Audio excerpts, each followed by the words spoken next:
Nigel, good morning. We'll get to your NatWest story in a second and also your reaction to last night's Tory bloodbath in the by-elections. But first of all, this story in Russia comes pretty much days after Tucker Carlson's incredible interview with Vladimir Putin, where his argument, Tucker, was that Russia just wants peace and, you know, they're trying to behave like a normal state. What does this do for the optics of Vladimir Putin and Russia?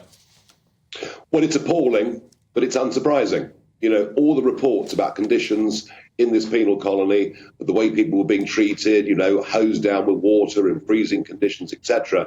So it's not a big surprise. It's dreadful. And you mentioned Tucker Carlson. Now, Tucker's a friend of mine.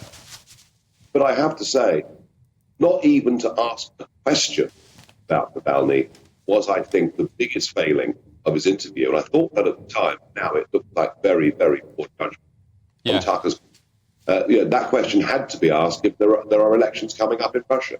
I mean, to Tucker's credit, he did ask about the jailed American journalist, and he asked for to take him home, in fact. But Putin, interestingly, in the last couple of days, has come out and said, I was surprised at how soft Tucker Carlson was. He didn't ask me any challenging questions, and he pretty much criticised him for being such a soft touch.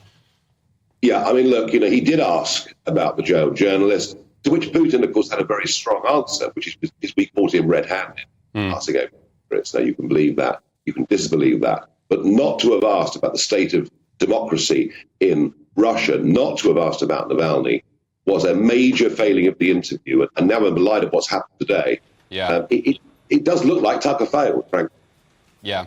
OK, should we speak to you, Nigel, about your latest NatWest scandal? Of course, you were debanked for wrongthink, for holding the incorrect thoughts, according to the establishment. You uncovered subject access requests that, for example, the troves of their staff called you an awful human being. They criticised the fact that you were an engineer of Brexit. What's the latest now? You're calling for this proposed sale of NatWest shares in the summer to be halted before they properly change their culture. Can you just explain more about what you want from NatWest and Jeremy Hunt?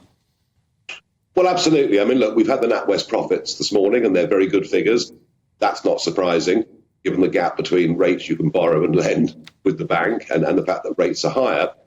They have announced a permanent CEO, Forthwaite, who is an insider and a professional, and that is, of course, an appointment.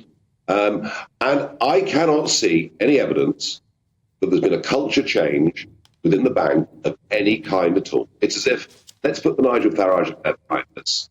Let's give out £350 billion in bonuses to the very people that those subject access requests through didn't just say horrible things about me, but actually threaten violence. You know, they'd like to push me out of a moving car. I mean, It was truly appalling. And the idea that now, in June, NatWest shares will be sold to millions of people, rather like the great privatisation going back to the 1980s, well, given that actually many of those people who might buy shares will have political opinions and social opinions very, very similar to mine, I think it would be wrong, almost fraudulent, to sell shares to people who they hold in contempt. So I want to see two things.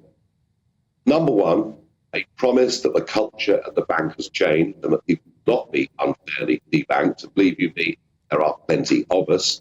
Number two, an admission that the Travers Smith report, the so-called inquiry, was a complete whitewash of acknowledgement that actually was not looking for the right things.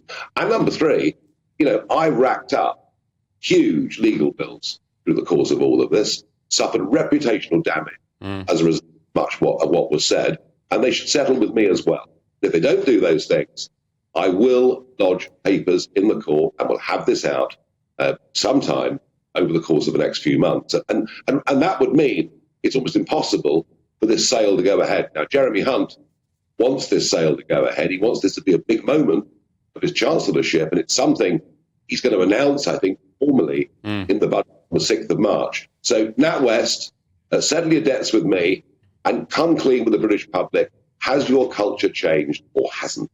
And Nigel, in one very, very short sentence, your reaction to those two by-elections overnight. Are Reform a big player now at the general election?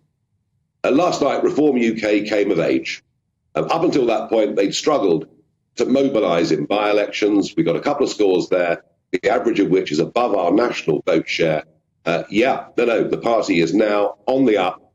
It's gaining presence, it's gaining recognition. I think Reform are very pleased indeed.